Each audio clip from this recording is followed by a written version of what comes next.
Jai Sri Ram, Sudhir ji. Sudhir ji is from Punjab. I'm from Amritsar, and we have Abhijit ji from Goa, Narendra Bhai from VHP of Sonipat, and more people are coming in. Welcome to everybody. What a great day today. आज का दिन हिंदुओं के लिए बहुत बढ़िया रहा. साफ साफ है. बाबा जी आ गए. यूपी से लोग आएंगे. यूपी में काबा आ गए बाबा. तो बहुत अच्छा दिन हो गया है आपका. उधर तो आप अरविंद बाबा को लेके आ गए. क्या कमाल कर दिया आपने सुधीर जी. सुधीर जी ने कमाल नहीं की, कमाल उन हिंदुओं ने कर दी जो हिंदू कौम के लिए गद्दारी का काम करने वाले लोगों ने क्या सोच के इन लोगों को वोट दे दिया और सब पार्टियों का सफाया करके आम सरकार को, आम पार्टी को ले आए.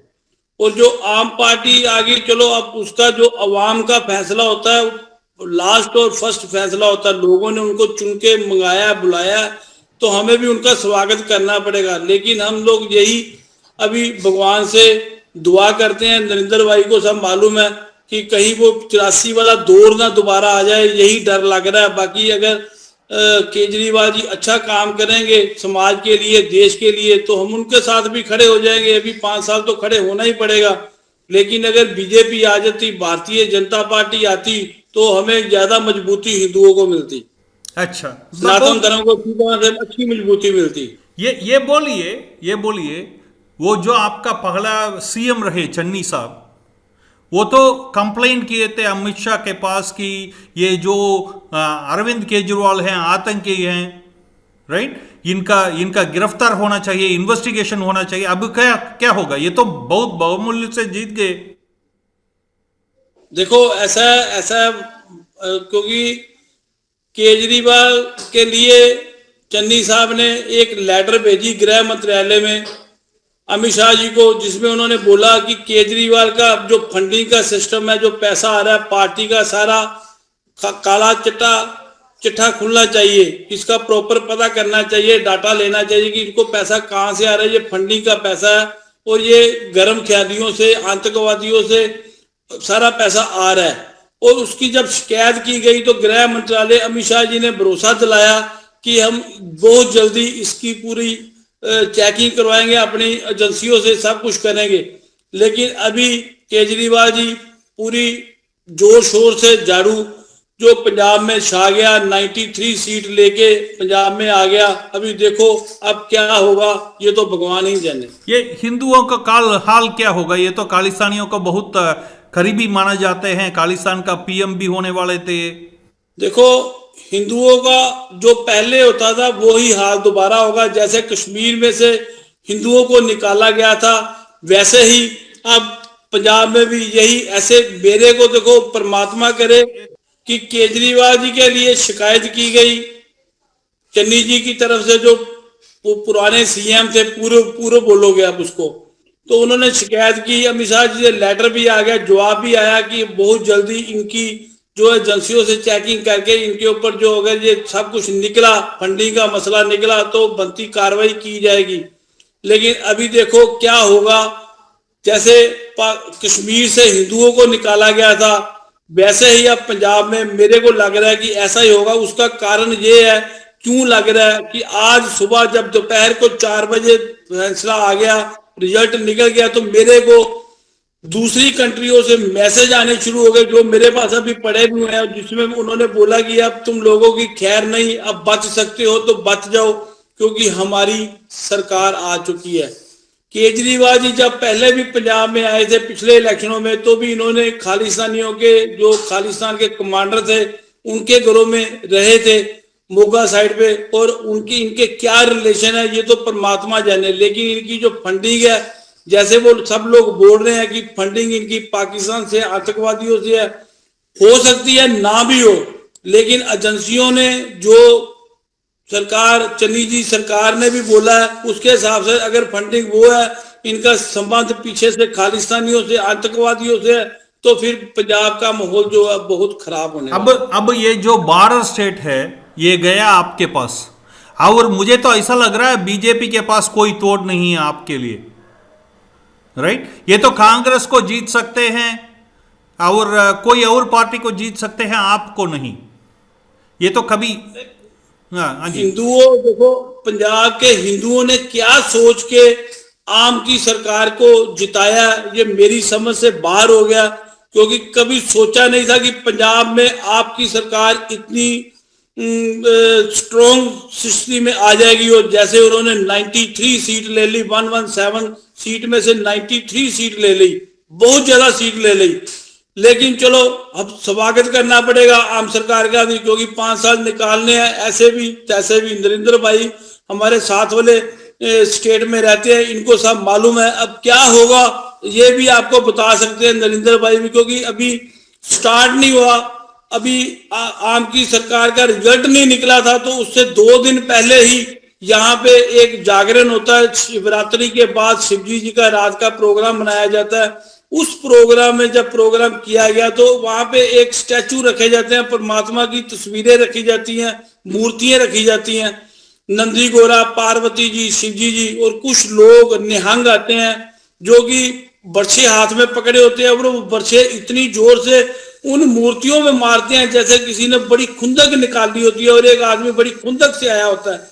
इससे साफ जाहिर होता है कि आने वाले दिनों में पंजाब में, मेरे ख्याल से, मेरी सोच के मुताबिक, इसको देखते हुए खैर नहीं, हमें भी कश्मीर की तरह हो सकता है पंजाब छोड़ के साथ वाली स्टेट में जाना पड़े। अब क्या बहुत भगवंत मान जो हैं वो सीएम बनेंगे या उसको हटा के अरविंद केजरीवाल सीएम बन जाएंगे, कैसा होता है? नहीं नहीं नहीं नहीं, उसका ऐसा है, भगवंत मान ही सीएम बनेंगे, लेकिन पीछे से चाबी जो है वो केजरीवाल के जो दामाद बनने वाले हैं उनके हाथ में रहेगी, जो कि वॉइस लीक भी हो चुकी है। नरेंद्र भाई हंस रहे हैं, इनको सब मालूम है। वो उसके हिसाब से वो पीछे से पूरा कंट्रोल करेंगे। ये एक भगवंत मान एक पुतले की तरह बिठाया जाएगा, जैसे चन्नी जी को बिठाया गया था, तो पीछे से सिद्धू जी चाबी घुमाने की सोच रहे थे लेकिन घूमी नहीं। लेकिन अभी ऐसा ही होने वाला है, आगे देखो क्या होता है और ऊंट किस करवट बैठता है। भगवंत मान क्या ऐसा चाबी दे के बैठ जाएंगे क्या? ऐसा तो लगता नहीं है। देखो नहीं बैठेंगे तो फिर सरकार टूटेगी, 6 महीने बाद गवर्नर राज होगा, और यही दूसरी पार्टी है जो कांग्रेस और हमारी बीजेपी, भारतीय जनता पार्टी है, या और भी जो अकाली दल है, वो सब करेंगे इसको हटा के गवर्नर राज, राष्ट्रपति राज लागू होगा। अगर ये नहीं होगा तो ये झगड़ा हो जाएगा इनमें आपस में, क्योंकि भगवंत मान पहले भी आम की पार्टी को छोड़ दिया था कुछ आपसी लड़ाई झगड़े के कारण। अगर अभी भी ऐसा हुआ तो ये हालात वैसे ही हो जाएंगे, वो आपके सामने रहेंगे। अभी तो जस्ट आज पहला दिन शुरू भी नहीं हुआ इनकी सरकार का, क्योंकि अभी इन्होंने सौगंध उठानी है उसके बाद। लेकिन भगवंत मान ने जो अच्छे अच्छे लफ्ज बोले हैं, वो बोलने में तो बड़ा अच्छा बोले हैं कि किसी भी सरकारी ऑफिस में किसी भी मुख्यमंत्री की तस्वीर नहीं लगेगी, वहां पे शहीद भगत सिंह की मूर्ति फोटो लगेगी। अच्छी बात है, लगनी चाहिए, उन्हीं का हक बनता है अगर इस चीजों पे वो खरे उतरे। लेकिन जो उन्होंने पंजाब के लोगों को, अगर वो नहीं लगाएंगे उनका गुरु चंद्रशेखर आजाद का पिक्चर, नहीं उसका वो तो नहीं लगाएंगे लोग। शहीद भगत सिंह का लगाएंगे, नहीं उनका का तो नहीं लगाएंगे ना ये। नहीं, भिंडरा वाले का भी लगा सकते हैं, क्योंकि वो उनका पिछोकर जो ऐसा ही लग रहा है, उसकी भी तस्वीर बोलिए, संत बोलिए। अरे संत वो होगा उनके लिए, हमारे लिए कोई संत नहीं है। हमारे लिए वो एक आतंकवादी है, 37,000 हिंदुओं का कातिल है। वो हमारे लिए आतंकवादी है, खूनी है, बलात्कारी है। वो संत उनके लिए, हमारे लिए नहीं। हम संत नहीं बोलते। सूरी जी जरा ठंडा हो जाइए, अरविंद केजरीवाल सुन लेंगे आपका बात। अरे किसी से डरने वाला नहीं है, कोई प्रॉब्लम नहीं है। जो सच्चाई है वो सबके सामने है। नरेंद्र भाई आप अच्छी तरह से जानते हो कि जरनैल सिंह भिंडरावाला कौन था और उसने कैसे कैसे कारनामे किए हैं। ये उसको संत बोलते हैं, हमारे लिए तो वो हमारे भाइयों का कातिल। ठीक है, और सूरी जी बोलते हैं motivated terrorist. Yes, but you know सारे गुरुद्वारा में हैं, ऐसा आप बोलते रह सकते हैं, मगर गुरुद्वारा में सब जाके माथा टेकते हैं, राइट, इंक्लूडिंग राहुल गांधी। नहीं, माथा टेकते हैं। आज देखिए एक छोटी सी बात है, किसी ने नोटिस की या नहीं की, लेकिन मैंने की। जब इनकी बढ़त हो गई, सीटें अनाउंस हो गई, तो भगवंत मान ने अपने घर की छत के ऊपर खड़े होके माइक पकड़ के एक लेक्चर, एक भाषण दिया। वो भाषण सुनने में बहुत अच्छा था, लेकिन उस भाषण में उन्होंने लास्ट में इनकलाब जिंदाबाद का नारा लगाया और सत श्री अकाल का नारा लगाया। जय श्री राम किसी ने नहीं बोला, जबकि हमारी डिमांड थी कि हमें हिंदू राष्ट्र में, हिंदू स्टेट में एक हिंदू मुख्यमंत्री चाहिए। किसी ने जय श्री राम का नारा नहीं लगाया। ये आज पहले दिन की बात मैं आपसे कर रहा हूं, और आप वो भाषण को सुन भी सकते हो, आपके वहां यूट्यूब में चल रहा है वो। अच्छा, ठीक है, बहुत धन्यवाद। मेरे को सुबह से लेके आज अभी तक 50 धमकी आ चुकी है कि अपना ध्यान रखो, अपनी खैर मना लो। सरकार हमारी आ चुकी है, अब आगे देखो क्या होता है। ओके, अभिजीत जी नमस्ते, जय श्री राम। जय श्री राम। आप तो गोवा के हैं, गोवा में तो चीफ मिनिस्टर ने कमाल कर दिए, बीजेपी सारे एक्सपेक्टेशन को तोड़ के आ गया। हाँ, बीजेपी ने गोवा में बहुत बड़ा कमाल कर दिया। This is continuously times Bharatiya Janata party की सरकार गोवा में आ रही है, तो एक बहुत बड़ा जश्न है और आनंद है। इसके लिए माननीय श्री नरेंद्र मोदी जी और अमित शाह जी ने बहुत मेहनत ले ली, देवेंद्र फडणवीस जी ने बहुत मेहनत ले ली है इसके लिए, और यह हमारे लिए बहुत गर्व की बात है कि आज हमारे 20 सीट्स आ गए हैं। और लेकिन दुख है कि इसके अंदर 5 कैथलिक भी है, और जैसे कि कैथलिक से हमेशा ये रहता है चर्च से कि अगर वो बीजेपी का कैंडिडेट है हिंदू तो उसको क्रिश्चियन वोट नहीं करेगा, अगर वो कैथलिक कैंडिडेट है बीजेपी का तो चर्च उसको वोट करेगी। ये राजकारण हमेशा खेला जाता है गोवा के अंदर, और उसके वजह से बहुत नुकसान भी होता है बीजेपी के लिए। 3 इंडिपेंडेंट ने सपोर्ट किया है, 3 इंडिपेंडेंट हैव सपोर्टेड। हाँ, 3 इंडिपेंडेंट, उसमें से 2 इंडिपेंडेंट है जो हिंदूज है और एक है कैथलिक है। लेकिन अच्छा है, यहाँ सरकार बनेगी और अपना हिंदू ही मुख्यमंत्री बन रहा है, ये बहुत बड़ी गर्व की बात है। और उसको ये आज मैं इंटरव्यू में देख रहा था वो पांजी का, आपका पांजी, या उधर का जो बीजेपी कैंडिडेट है वो बोल रहे थे कि मेरा वो पीछे चाकू मार दिए, मैं इतना कम वोट में जीता इसलिए कि पारिकर के वो सब बीजेपी वाले वोट कर दिए, मुझे वोट नहीं दिए, ऐसा। ये एक्चुअली इससे बीजेपी ने भी सीखना चाहिए कि हमको किसको टिकट देनी चाहिए थी। एक्चुअली पर्रिकर साहब के लड़के को टिकट देनी चाहिए थी, उससे हमारा वोटिंग भी बहुत बढ़ जाता था। लेकिन ठीक है, पार्टी की अपनी अपनी आइडियोलॉजी रहती है, कुछ स्ट्रेटेजीज रहती है, उस तरह से काम हुआ है। लेकिन जो बाबूश ने बोला वो उसका धर्म ही, वो ऐसा ही बोलता है, वो आज एक बोलेगा कल एक बोलेगा, उसका कुछ भरोसा नहीं है। अच्छा, और अभी पारिकर जी क्या करेंगे? पर्रिकर जी अभी काम करेंगे, आगे देखेंगे उनके वो लिए। तो शिवसेना के साथ खड़े हुए थे।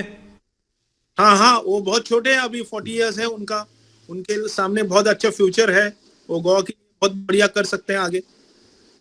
हम अपेक्षा करेंगे कि वो बहुत बढ़िया करेंगे, और टेक्नोक्रेट है, बुद्धिमान है। और ये बोलिए, ये कैसा हिंदू कैसा इकट्ठा हो गए क्या? ये पारिकर, जब मनोहर पारिकर थे उस वक्त भी 20 सीट नहीं आया था। मैं समझा नहीं सर आपका सवाल। मनोहर पारिकर जी जब थे उस वक्त भी 20 सीट नहीं आया था लास्ट इलेक्शन में। हाँ, उस टाइम नहीं आया था, तभी मनोहर पर्रिकर रक्षा मंत्री थे। हाँ। और अब इस बार ऐसा कैसा कमाल हुआ? हाँ, कमाल यानी देवेंद्र फडणवीस ने चार्ज ले लिया पूरा, और उन्होंने बहुत बड़ा परिवर्तन कर दिया गोवा के अंदर। हिंदू इकट्ठा हुए क्या? हिंदू का वोट कंसोलिडेशन हुआ क्या? हाँ, हिंदू एक साथ सब आ गए देखने के लिए। हिंदू जो है वो बीजेपी के लिए वोट मारता है, लेकिन हिंदू के वोट भी बांट जाते हैं ना। They have been divided between Congress, AAP और इधर उधर हर जगह पे। इस बार टीएमसी भी आ गई, उसके साथ भी हिंदू लोग बहुत चले गए। इवन दो सब लोगों को हमने बोला कि वेस्ट बंगाल में ऐसा कांड किया है ममता दीदी ने, फिर भी हमारे हिंदू लोग उसको लेके सर पे बैठे थे। ये बहुत बड़ी दुख की बात है। ये हमको बहुत हिंदू लोगों को उस बारे का दुख हो गया कि टीएमसी को गोवा ने एक्सेप्ट किया है। वो तो 0 सीट आ जाती है। ऐसा मैं आपकी बात को काट रहा हूं, लेकिन आप लोग थोड़ा हिम्मत कीजिए, उस तरफ हिंदुओं को इतना जागृत कीजिए कि हिंदू अपना भारतीय जनता पार्टी के बिना किसी को वोट ही नहीं डाले, चाहे कुछ भी हो जाए। थोड़ा इतना इनको स्ट्रॉन्ग करो, क्योंकि हम तो लोग तो इधर दूसरी जगह पे बैठे हैं, इधर ऐसा कर रहे हैं, लेकिन आप गोवा में भी ऐसा करोगे तो अच्छा नतीजा मिलेगा, आपको रिजल्ट अच्छा मिलेगा। अब मगर ये तो सोचना पड़ेगा अभिजीत जी, टीएमसी के लिए तो 0 मिल चुका है उधर। हाँ, कुछ ये एनडीटीवी वाले और सारे ये प्रोस्टिट्यूट जो हैं टीएमसी प्लस बोल के दूसरा पार्टी का दिखा रहे थे, टीएमसी तो 0 आ चुका था गोवा में। इसको रख के वो काम धंधा चला रहे थे। राइट, बंद करके बिल्कुल आरएनडीटीवी बोलते हैं वो।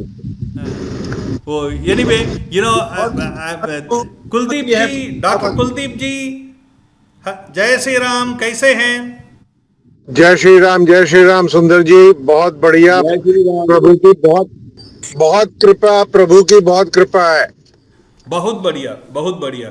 बीजेपी तो एकदम कमाल कर दिया उधर। बीजेपी ने कमाल किया कि by the way, 1 second, you know, Dr. Kuldeep Datta is from Dehradun, Uttarakhand, you know, so we are happy to have you. Please go ahead. सुंदर जी, बीजेपी ने कमाल किया कि केदार बाबा का कमाल हुआ, ये तो हमें सोचना पड़ेगा। केदार बाबा का है हो गया, कृपा हो गया। केदार बाबा का कमाल हुआ। आप जरा नीचे आइए, आपका नाक के नीचे लग रहा है। अब ठीक है। हिंदुत्व का कमाल है जी, केदारनाथ जी का आशीर्वाद है।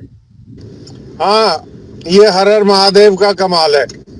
बिल्कुल बिल्कुल बिल्कुल। और आपका सीएम तो हार गए सब करके बेचारे। अब वो कोई बात नहीं, उनको समय बहुत कम था, जो इन्होंने गलतियां की उसको सुधारने का। बीजेपी जो पार्टी ने गलती की, देखिए सुंदर जी, गढ़वाल का जो आम गढ़वाली मानुष है ऑनलाइन, वो बहुत सीधा, बहुत सरल स्वभाव का है, लेकिन उसकी आस्था जो है बहुत स्ट्रांग है, बहुत दृढ़ है। और उसकी आस्था के ऊपर आपने चोट मार दी कि चारों धाम जो देवभूमि के हैं, उसको बीजेपी सरकार अगर अपने वर्चस्व में ले लेती है तो उसकी आस्था, उसके स्वाभिमान को बहुत चोट पहुंचती है। तो धामी जी के पास उतना समय नहीं था कि वो जो चोट पहुंची थी उसकी भरपाई कर पाए। मुझे ये लगता है, ये मेरी फीलिंग है, गलत हो सकती है। नहीं, दामी जी तो बहुत कमाल कर दिए कि पूरा उत्तराखंड को रिजल्ट को पलट के रख लिए, मगर अपने खुद के सीट पर नहीं बचा पाए। हाँ, तो खुद की समझ लीजिए कि खुद की आहुति देनी पड़ी। अब कौन होगा सीएम उधर? अपनी आहुति दे जी। अब कौन होगा सीएम उधर? धामी साहब होंगे। धामी साहब होंगे, क्योंकि ये इलेक्शन धामी साहब के नेतृत्व में लड़ा गया है। तो मेरा ऐसा मानना है, और कुछ सूचना भी है कि शायद, जहां तक मुझे सूचना है, कि जिसके नेतृत्व में इलेक्शन लड़ा गया है उसी को चीफ मिनिस्टर बनाया जाएगा। और अगर ऐसा है तो ये बहुत अच्छी सोच का परिणाम है। राइट, बिल्कुल ठीक बात है। देखेंगे क्या हो रहा है, क्योंकि वो तो बोल चुके थे कि पहला मेरा जो ऑर्डर होगा वो यूसीसी का होगा, यूनिफॉर्म सिविल कोड का। यूनिफॉर्म सिविल कोड का भी होना है, बहुत कुछ है सुंदर जी। लेकिन हमको अपने जो हमने आवरण ओढ़ रखे हैं, वो आवरण हटा के हम जो हैं उसको हमें बिना संकोच के बोलना पड़ेगा। इसके लिए मैं मुसलमान भाइयों की तारीफ करूंगा और उनको सबको तारीफ करनी चाहिए कि वो मुसलमान झूठ नहीं बोलता है, वो अपने पैगंबर के साथ 1000% खड़ा है, वो अपने मजहब के साथ हमेशा खड़ा है। तो ये उसकी तारीफ की बात है। लेकिन हिंदू में एक कमजोरी है कि मैं हिंदू होते हुए अपने आप को हिंदू कहलाने में संकोच करता हूं। जब तक हम ये संकोच नहीं छोड़ेंगे तब तक मुझे नहीं लगता कि कोई हल निकलेगा। और पंजाब में तो आपका भाई आ चुके हैं। देखिए पंजाब अरविंद में भाई। इलेक्शन में सुंदर जी, मैं क्योंकि पंजाब लुधियाने में पड़े हुए हैं। हाँ, मेरी पैदाइश लुधियाने की है, मेरा बड़प्पन जो है खन्ना जो सबसे बड़ी मंडी है वहां का है। मेरी बचपन जो है मेरा सरहंद में गुजरा है, जहाँ पे गुरु गोविंद सिंह के दोनों साहबजादे दीवार में चिनवाए गए। तो वो मेरी मतलब मेरे क्लैन का आप कह सकते हैं कि उस तरह की हिस्ट्री है। लेकिन पंजाब में इलेक्शन लड़ने वाले खाली कांग्रेस, आप और अकाली नहीं थे। पंजाब में इलेक्शन ISI भी था, पाकिस्तान भी था, CIA भी था, MI5 भी था, और बाहर जो हमारे सो कॉल्ड कोट अनकोट भटके हुए लोग हैं वो भी थे। तो पंजाब में इलेक्शन बड़ा विचित्र था। अब क्या होगा रिजल्ट आने के बाद? हिंदुओं का हाल क्या है उधर? हिंदू का देखिए, हिंदू तो एक ऐसा वर्ड है जो कि हमारे शास्त्रों में एग्जिस्ट ही नहीं करता, तो उससे तो मैं इत्तेफाक नहीं रखता। अच्छा, सनातनी हाँ, का सनातन की बात करें तो ठीक है। और जो हमारा सिख पंथ है वो भी तो हम ही हैं, वो हम ही हैं और कोई नहीं है। हम ही हैं जिन्होंने केश रख लिए तो हम सिख हो गए। और गुरु नानक देव जी, सुंदर जी, आप जानते हैं कि भक्ति काल के अंतिम चरण में गुरु नानक देव जी 1549 या 50 में गुरु नानक देव जी इस धरती पे आए हैं। तो भक्ति काल का समापन एक तरह से उनके काल में हुआ है, और भक्ति काल तो 6th या 7th सेंचुरी में शुरू हुआ था। और जो गुरु ग्रंथ साहब है वो तो शारदा और लंदा स्क्रिप्ट में है, और गुरु अमरदास और गुरु अर्जन देव जी ने उसको गुरुमुखी स्क्रिप्ट का नाम दिया, लेकिन एक्चुअली तो वो शारदा स्क्रिप्ट है। तो वो एक पूरी 6th सेंचुरी से लेके 15वीं सेंचुरी तक की हिस्ट्री, भक्ति काल का जो निचोड़ है वो हमारे आदि ग्रंथ में है। तो ये किसी का मानना कि सिख हमसे अलग है वो ठीक नहीं है, वो हम ही हैं जिन्होंने केश रख लिए। ठीक है। अभी आपका क्या हाल होगा उधर का? आपका हिंदू भाइयों का क्या हाल होगा? सनातनी का क्या हाल होगा? देखिए, सनातन तो आदिकाल से चला है, आदिकाल तक चलेगा। अभी आप नहीं थे, मेरा बात सूरी जी से हो रहा था। वो जो हैं सूरी जी, अपना भगवा में बैठे हुए हैं, वो अमृतसर से हैं। उन्होंने बोल रहे हैं कि ये समय आ गया है अपने हिंदुओं को पलायन करने का पंजाब छोड़ के। नहीं तो आप पलायन कब तक करते रहेंगे? मेरा परिवार जो है गुजरांवाला से आके खन्ना में बसा, मेरी नानी का परिवार सियालकोट से आके जम्मू कश्मीर अमृतसर में बसा। तो हम कहां तक पलायन करते रहेंगे? कहीं तो खड़े होंगे। खड़े ही तो नहीं हो रहे डॉक्टर साहब, कुलदीप जी, खड़े ही तो नहीं हिंदू हो रहे। अगर हिंदू खड़े हो जाए तो एक बार भी पलायन नहीं करना पड़ेगा। और मैं सौगंध खाता हूँ अपनी माँ की, और इनको यहाँ से निकलने नहीं दूंगा। अगर ये लोग एक परिवार से एक मेंबर भी मेरे साथ खड़ा हो जाए तो पंजाब को मैं ये कभी भी ये ऐसा पुराने वाला दौर से निकलने नहीं दूंगा, ये वादा है। लेकिन ये लोग क्या है, जो हमारे हिंदू है, वो एक कट नहीं दिखाते और डर जाते हैं, और उसी डर का नतीजा है। और कुछ लोगों को लॉलीपॉप देकर जो केजरीवाल की सरकार आ गई है पंजाब में, उससे दहशत ज्यादा हो गई है। देखिए सुंदर जी, हिंदू कोट अनकोट में हिंदू, लेकिन सनातनी। अब कश्मीर में लोग कहते हैं कि ये तुम कश्मीरी हिंदू क्यों नहीं कहते, कश्मीरी पंडित क्यों कहते हो? कश्मीरी पंडित इसलिए कहते हैं कि कश्मीर में कश्मीर पंडित हिंदू का पर्यायवाची है। वहां पे वैश्य, क्षत्रिय, ब्राह्मण, शूद्र का वर्ण का विभाजन नहीं है, सारे पंडित हैं। और पंडित का प्राय जो है, जो पढ़े लिखे, जो एक तरह से आचार्य हैं, जिनको अपने वेदों का, अपने हेरिटेज का, उसका ज्ञान है, वो पंडित है।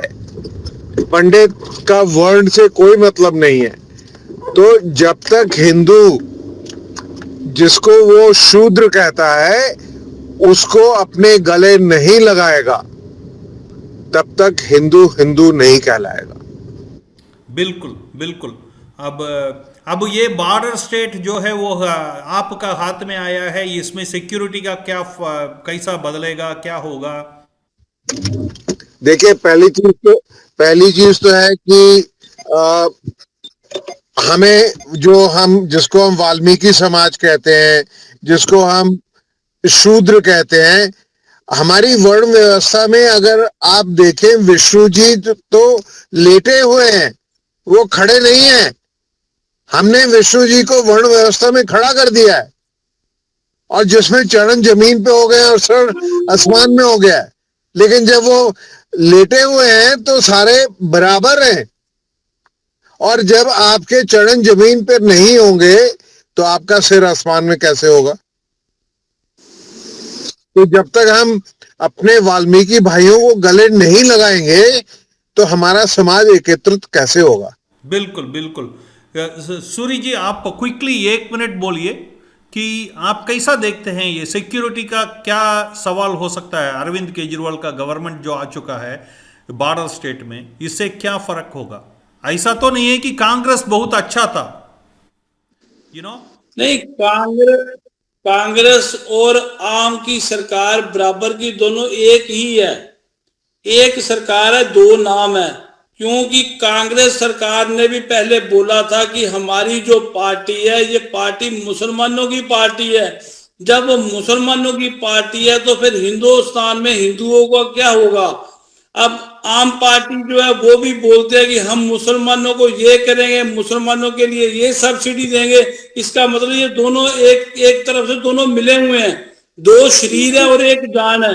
और रही बात सिक्योरिटी की, मैंने जैसे पहले भी बोला कि पंजाब में हम लोग जो हिंदू है, वो अपना पूरे इंडिया में हिंदू एकजुट नहीं हो रहा। जब हिंदू एकजुट हो जाएगा तो पंजाब से हिंदू को पलायन करने की जरूरत नहीं है। हिंदुस्तान हमारा है, हिंदुस्तान में हिंदू ही रह सकता है।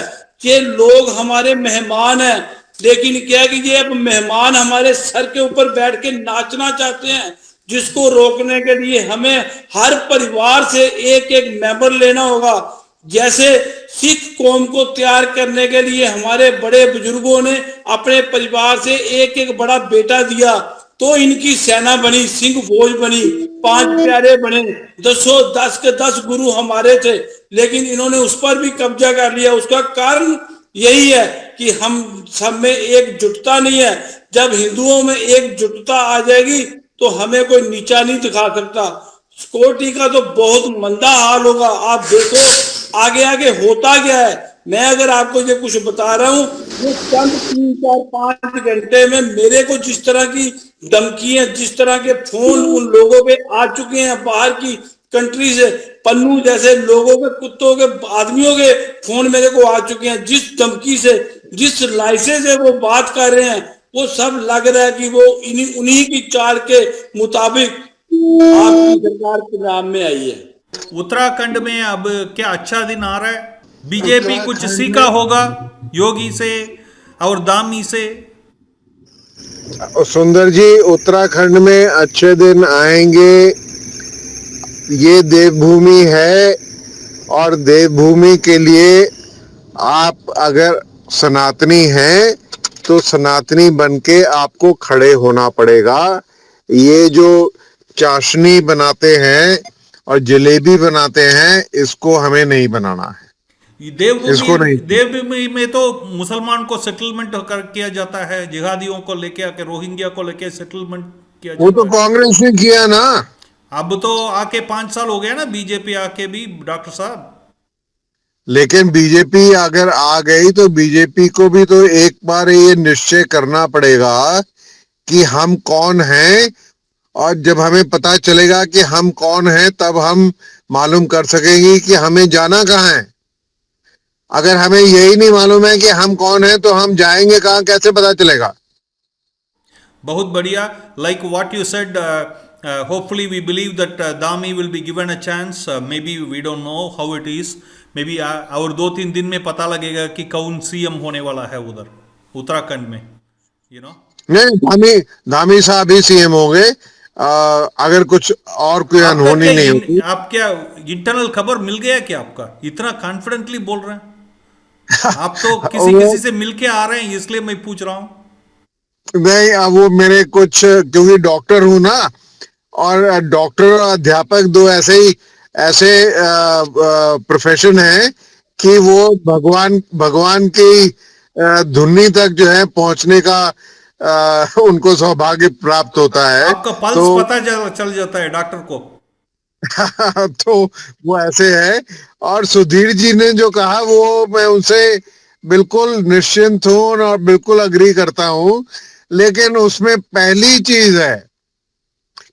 चीज है कि हमें अपने, जिनको हम शूद्र या वाल्मीकि कहते हैं, उनको हमें गले लगाना पड़ेगा, उनको हमें अपने परिवार का सदस्य मानना पड़ेगा, और उनको दूसरा अदरिंग जो कहते हैं ना, जो लेम्किन का अदरिंग का कॉन्सेप्ट है, अदरिंग का कॉन्सेप्ट हमें अपने मन से मिटाना पड़ेगा। बिल्कुल। अगर राम जी गुह जी को गले लगाए तो हम क्या बड़े हो गए, राइट?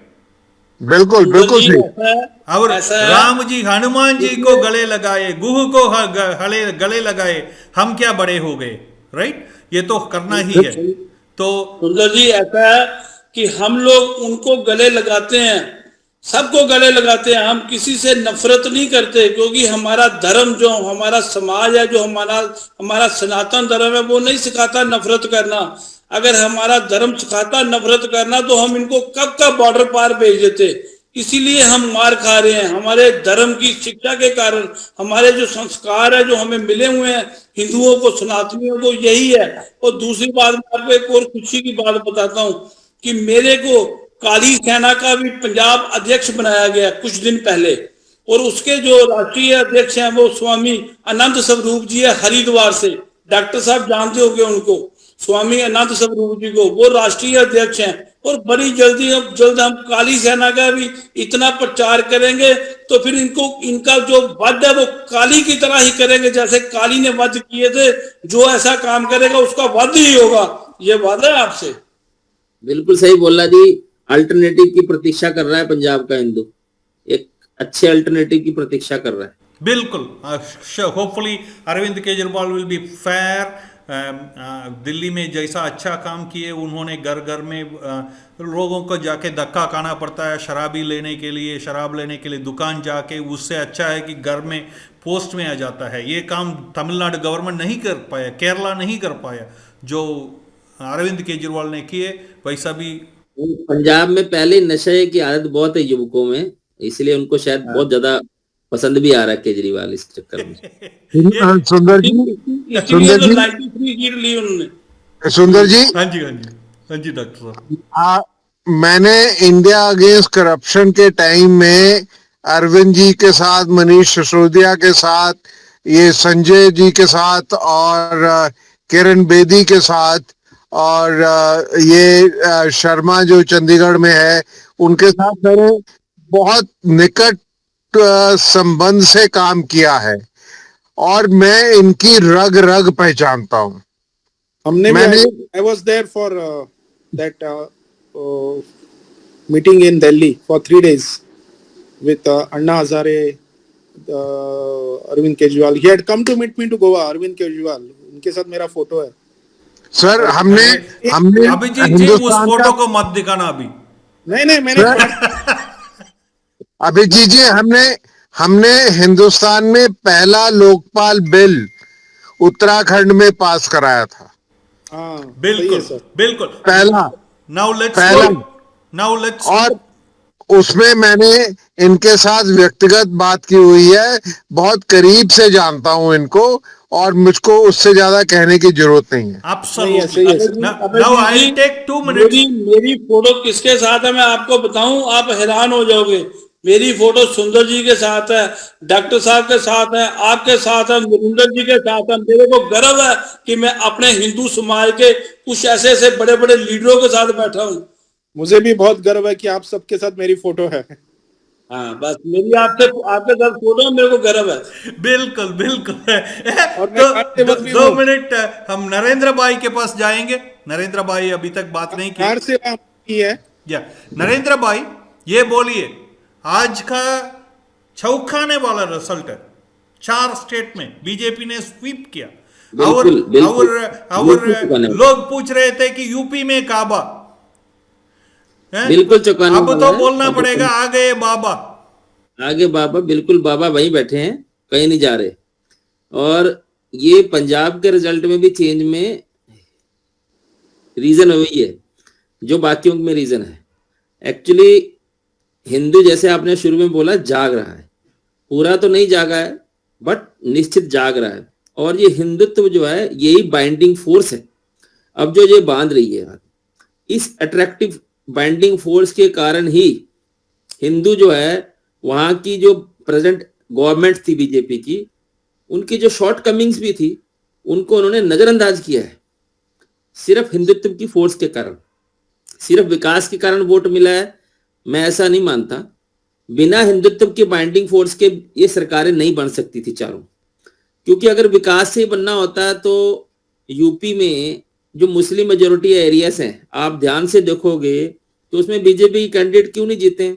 ऐसा थोड़ी है कि विकास सिर्फ हिंदू ही देखते हैं और मुसलमानों को नहीं देखना होता। सो विकास के कारण ही जीतना होता तो फिर मुस्लिम सीट्स भी हम जीतते। विकास के कारण ही जीतना होता सिर्फ तो पंजाब भी जीतते। क्या पंजाब में राशन नहीं बांटा? क्या पंजाब में नरेंद्र मोदी ने कोई कमी छोड़ी है? लेकिन कोई कमी नहीं छोड़ी। पंजाब में वो हिंदू की बाइंडिंग फोर्स नहीं थी जो बाकी स्टेट में अवेलेबल थी, क्योंकि पंजाब में वो बीजेपी अल्टरनेटिव पेश नहीं कर पाई जो उसको हिंदुओं के सामने देनी चाहिए थी। पंजाब में और बंगाल में जो नेचर है वो क्रांतिकारी नेचर का है। वहां पे विक्टिम कार्ड प्ले करके आप सत्ता में नहीं आ सकते। वहां आपको फाइटर का रूप देना पड़ेगा। वहां बीजेपी को अल्टरनेटिव देना तो दिखाना पड़ेगा कि वो बीजेपी हिंदुओं के साथ खड़ी है, खड़ी नहीं लड़ रही है। उसको दिखाना पड़ेगा जुझारूपन, तब जाके वो अल्टरनेटिव बन सकती है। वही काम दामी ने किया इसमें, परेशान थे उत्तराखंड में दामी ने किए, और वही काम आप जो बोल रहे हैं वो गोवा में डॉक्टर सावंत ने किए। और मैं एक मिनट बोल देता हूं नरेंद्र भाई, आपका जो इशारा कर रहे हैं उसके बारे में। असम में कल पूरा स्वीप हुआ। हिमंत बिस्वा शर्मा खोल के हिंदुत्व का बात करते हैं। त्रिपुरा में जो जीता गया वो भी वैसा ही है। बिल्कुल, वो क्योंकि वो लाइक जोगी जो असम के मुख्यमंत्री जी हैं वो भी लाइक जोगी हैं। वो हिंदुत्व के सहारे हैं। जहां जहां पे हिंदुत्व बाइंडिंग फोर्स में है वहां बीजेपी को कोई नहीं हरा सकता। मुझसे लिखवा लो। अगर बीजेपी की गवर्नमेंट में शॉर्ट कमिंग्स भी हैं तब भी लोग नजरअंदाज कर रहे हैं। मुझे पता है यूपी में भी बीजेपी के कार्यकर्ता पूरी तरह खुश नहीं है। कार्यकर्ताओं का काम पूरी तरह नहीं हो रहा है। अभी भी ब्यूरोक्रेसी जो है वो अच्छी तरह से काम नहीं कर रही है। ठीक है, बाबा जी महाराज जी काम करते हैं, लेकिन ब्यूरोक्रेसी का अच्छी काम नहीं कर रही है।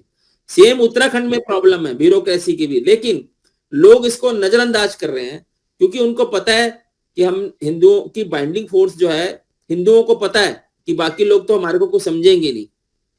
पंजाब का हिंदू भी चेंज चाहता था, इसीलिए कांग्रेस वहां गिरी है।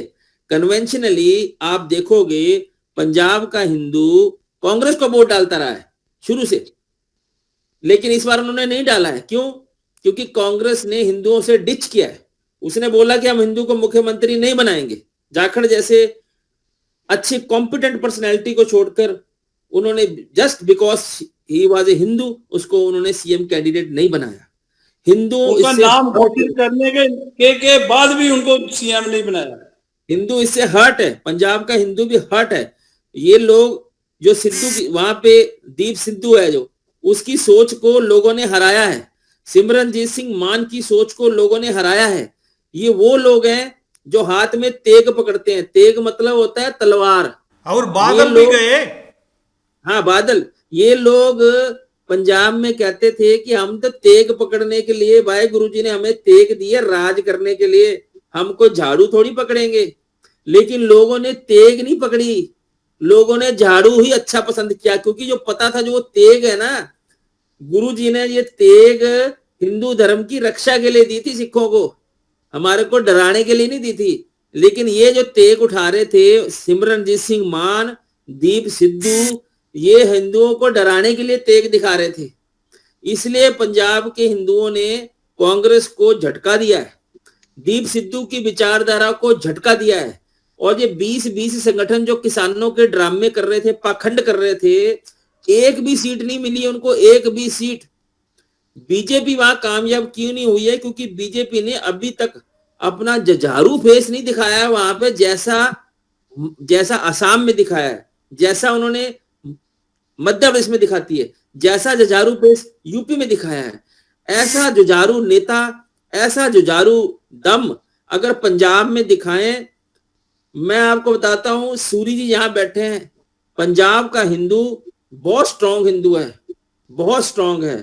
बीजेपी को अपने सिर पे बिठा के रखेगा, उसको अपनी वहां रणनीति बदलनी है। क्योंकि पंजाब की जमीन और बंगाल की जमीन क्रांतिकारियों की जमीन है। वहां विक्टिम रोल प्ले नहीं करना है कि अपने विधायक को पिटवाओ, उसके कपड़े फड़वाओ और विक्टिम कार्ड प्ले करो। ये पंजाब का हिंदू, क्योंकि पंजाब के हिंदू को पता था कि ये कांग्रेस को घेरना है। पंजाब के हिंदू को पता, मैं दीप सिद्धू को ये तेग दिखाते हैं हमारे को डराने के लिए, जो तलवार दिखाते हैं, इनको नहीं जिताना है, तो उनको अल्टरनेटिव दिखा ये झाड़ू। ठीक है, चलो ये हराता दिख रहा है, तो हिंदुओं की वोट शिफ्ट हुई है कांग्रेस से झाड़ू की तरफ। लेकिन ये झाड़ू जो है ये निकम्मे हैं, ये खाली बीच में खालिस्तानियों से मिले हुए हैं। अगर वहां के हिंदू का भाव जगा रहे और बीजेपी वहां जाके हिंदुत्व का प्रचार करे, हिंदुत्व के साथ सॉलिड खड़े हो, मैं गारंटी देता हूं वहां का हिंदू, सनातनी और राष्ट्रवादी सिख इनके साथ खड़ा होगा और ये इलेक्शन जीतेंगे। इनको कोई अकालियों की भी जरूरत नहीं है। ये हिंदुत्व की फोर्स है, ये हिंदुत्व की फोर्स के कारण ही आज जो अब यूपी का रिजल्ट है। अदरवाइज यूपी में इलेक्शन जीतना कोई आसान नहीं था। ये रिकॉर्ड तोड़ा, 40 साल का रिकॉर्ड तोड़ा है। इतने सारे मिथ तोड़े हैं महाराज जी ने, ये ऐसे नहीं टूटे हैं, सिर्फ विकास से नहीं टूटे हैं। विकास से टूटते तो सारी फिर 340 से ज्यादा सीट आनी चाहिए थी। ऐसा तो है नहीं कि महाराज जी ने विकास 200 सीटों पे किया और 200 सीटें छोड़ दी थी। उन्होंने सब जगह विकास किया है, लेकिन मुसलमान तो शुरू से ही कंसोलिडेट हैं, वो शुरू से कंसोलिडेट होते हैं, पर हिंदू इस पर कंसोलिडेट हुए हैं, जो कि पश्चिम यूपी में दिखा है। हिंदुओं ने भी कंसोलिडेट हुए हैं और जातिवाद को साइड में रखा है। आज भी लेकिन हिंदू जाग रहा है, जागा नहीं है, अभी भी जगाने की जरूरत है, अभी काम करने की जरूरत है। क्योंकि पूरी भी यूपी में अभी भी कास्ट के ऊपर कुछ वोटिंग हुई है, जिसका नुकसान बीजेपी को हुआ है। बीजेपी को हिंदुत्व का झंडा भगवा और लहराना है और ऊंचा रखना है। वही एक बाइंडिंग फोर्स है जो पूरे राष्ट्र को बांध सकती है, वही एक बाइंडिंग फोर्स है जो जातिवाद को नष्ट कर सकती है, इस कुरीति को हमारे समाज से निकाल सकती है। हिंदुओं की कवच जो है, सुरक्षा है, वो ये हिंदुत्व की भावना है, ये बाइंडिंग फोर्स है जो हमें बांध के रख सकती है। बिल्कुल। बाकी सिर्फ सुशासन से हम जीत नहीं सकते हैं, सुशासन के साथ में हिंदुत्व की बाइंडिंग फोर्स है ये। अदरवाइज कास्टों में बांट बांट के बेईमान लोग, करप्ट लोग, अपराधी लोग इलेक्शन पहले भी जीतते थे, आगे भी जीत जाएंगे। अगर इनको हराना है तो वो एक ही शक्ति है, महाशक्ति है, वो हिंदुत्व की शक्ति है, जो हमारी सांस्कृतिक शक्ति है। बहुत हिंदू बढ़िया। जाग रहा है, हिंदू जाग रहा है, हिंदू को लेकिन और जगाना है। हिंदू पूरा जागा नहीं है, हमें पार्टियों को भी जगाना है। हिंदू तो जगाना ही है। हिंदू जगेगा, देश जगेगा, देश जगेगा, राष्ट्र पूरा संसार भी बचेगा इससे। मेरा ये मानना है, हिंदू जग रहा है। ये मैं पूरा क्रेडिट इस जीत का मैं 65% क्रेडिट देता हूं हिंदुत्व को, और बाकी क्रेडिट देता हूं विकास, सुशासन को। Absolutely. Thank you very much. बहुत बढ़िया। Thank you very जय much Shri Ram. for each one of you. आके आपने शामिल हुए और बताए, धन्यवाद बहुत। और हम संपर्क में रहेंगे। जय ओके, श्री राम। धन्यवाद। जय श्री राम, हरे जय कृष्ण, श्री राम, हरे जय कृष्ण, श्री राम। जय श्री राम, जय श्री राम।